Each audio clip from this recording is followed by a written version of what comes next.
Bismillahirrahmanirrahim. Assalamu alaikum warahmatullahi wabarakatuh.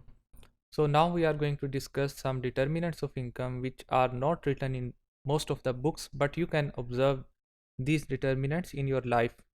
आपने Keynes का मशहूर फंक्शन पढ़ा होगा कि consumption is a function of income. इसका मतलब ये है कि किसी शख्स का जो खर्च होता है उसका इन्हिसार उसकी आमदन पे होता है। लेकिन कभी क्या आपने सुना है कि income is also a function of consumption, यानी कि इंसान की इनकम का इन्हिसार उसके ख़र्च के ऊपर हो।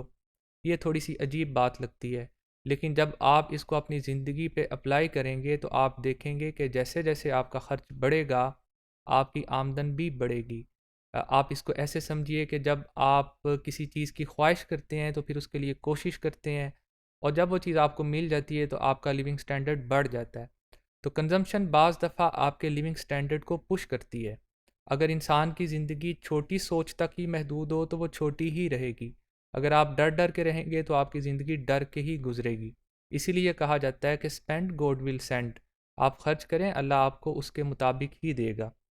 तो how income is a function of consumption is a strange theory, और इसको हम डिस्कस करते हैं और कुछ और डिटर्मिनेंट्स भी देखते हैं कि जिसके ज़रिए आप अपना रिस्क और पूरे माशरे का रिस्क भी बढ़ सकता है।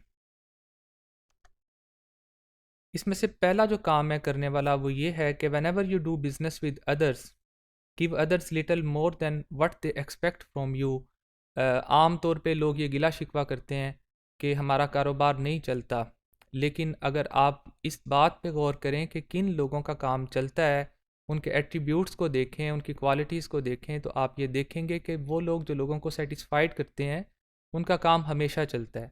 अगर आप एक चीज़ 10 रुपए की फॉर एग्ज़ाम्पल उसकी क्वांटिटी आपने उसको 10, कोई भी यूनिट ले लें, आपने उसको 10 देना है, अगर आप 10 की बजाय 10.5 दे दें, थोड़ा सा ज़्यादा दे दें, उसकी क्वांटिटी ठीक हो, उसकी क्वालिटी ठीक हो, तो ये कैसे हो सकता है कि कस्टमर आपके पास दोबारा ना आए।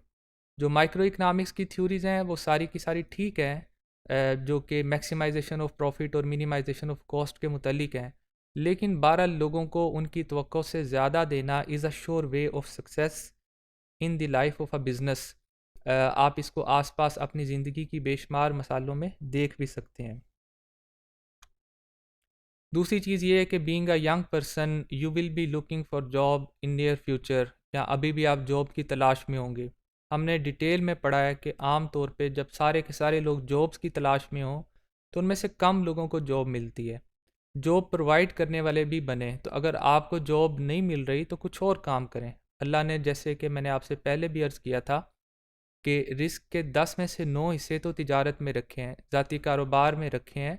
अगर हम ज़ाती कारोबार की तरफ सोचेंगे ही नहीं और सिर्फ जॉब की तलाश करेंगे, जो कि उसके मुकाबले में बहरहाल इनकम के लिहाज से एक इन्फीरियर ऑप्शन है, तो फिर आपको जॉब की तलाश की ज़रूरत नहीं पड़ेगी। इंसान को हिम्मत करनी चाहिए और दूसरे ज़राए को भी तलाश करना चाहिए।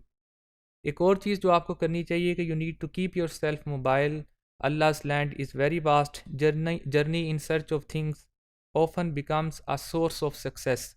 अगर आप ये समझते हैं कि आपने अपनी डिग्री को कंप्लीट कर लिया है और उसके बाद चंद सीवी ड्रॉप करने के बाद आपको कामयाबी मिलेगी, तो मिल भी सकती है, लेकिन ये एक बहुत ही थोड़ी एफर्ट है। लोगों के साथ जाके पर्सनली मिलना बाज़ दफ़ा आपके लिए ज़्यादा फ़ायदेमंद होता है। एक शहर से दूसरे शहर का सफ़र करना बाज़ दफ़ा आपके लिए डिफरेंट ऑप्शंस को ओपन करता है। तो अपने आप को मोबाइल रखें, कोई ना कोई काम करते रहें। आप चाहे थोड़ी आमदन का काम करें, उसको करना ज़रूरी है, क्योंकि जब आप कुछ कमा रहे होते हैं तो आपके माँ बाप भी सेटिस्फाइड होते हैं और आप ख़ुद भी सेटिस्फाइड होते हैं।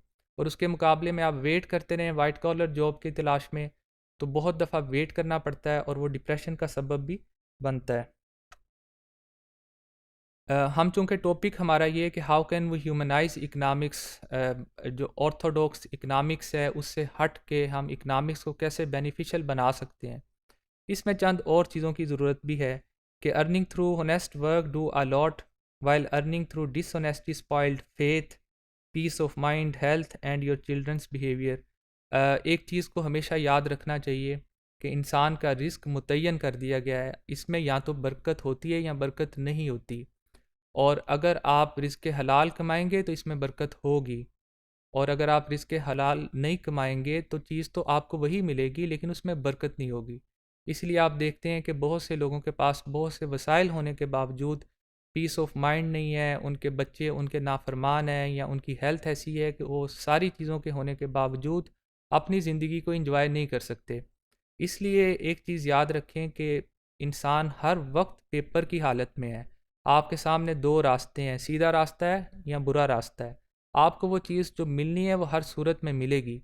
उसके लिए कौन सा रास्ता आप तलाश करते हैं वो इंसान के अपने इख्तियार में है। अल्लाह ने आपको दोनों रास्ते दिखाए हैं। एक बहुत ही अहम डिटर्मिनेंट ऑफ इनकम ये है कि giving in the way of Allah raise your income many a times. जब आप अल्लाह के रास्ते में देते हैं तो आप अपने आसपास के लोगों को देखें, बहुत से बिजनेसमैन को देखें, तो आपको ये पता चलेगा कि बहुत से लोगों की आमदन का तो अंदाज़ा ही नहीं होता कि कितनी है, क्योंकि वो रोज़ाना 4-5 लाख रुपया ख़र्च कर देते हैं। आप सर्विस हॉस्पिटल में जाएं, आप गंगा राम हॉस्पिटल में या बहुत से हॉस्पिटल्स के अंदर जाएं तो आप देखेंगे कि लोग सुबह के वक्त खाना देते हैं, दोपहर को खाना देते हैं। 500 या 1000 लोगों को एक शख्स अगर रोज़ाना की बुनियाद पे खिला रहा है तो ये एक आसान काम नहीं है।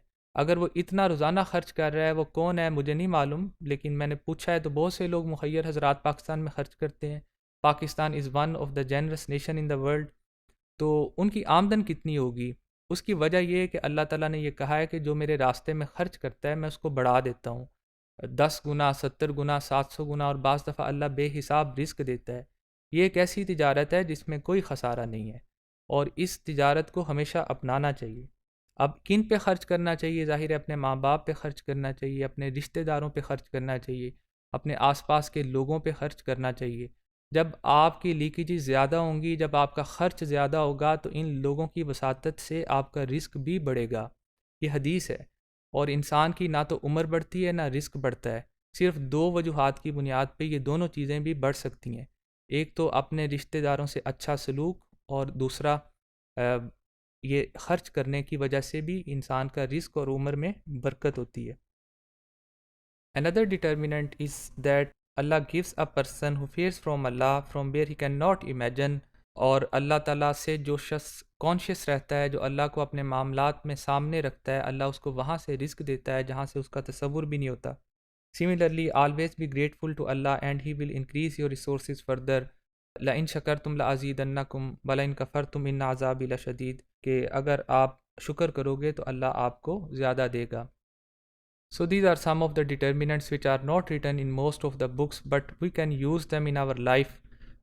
ये उन लोगों के लिए ज़रूर कामयाबी का सबब बनते हैं जो कि इस चीज़ पे बिलीव रखते हैं कि ऐसा करने से होता है, और उनके लिए नहीं होंगे कि जो अपनी ज़िंदगी 2 जमा 2 की बुनियाद पे गुजारते हैं, हर चीज़ को कैलकुलेशंस में देखते हैं। हर चीज़ कैलकुलेटेड नहीं होती, बाज़ दफ़ा चीज़ों में बरकत के असबाब कुछ और भी होते हैं।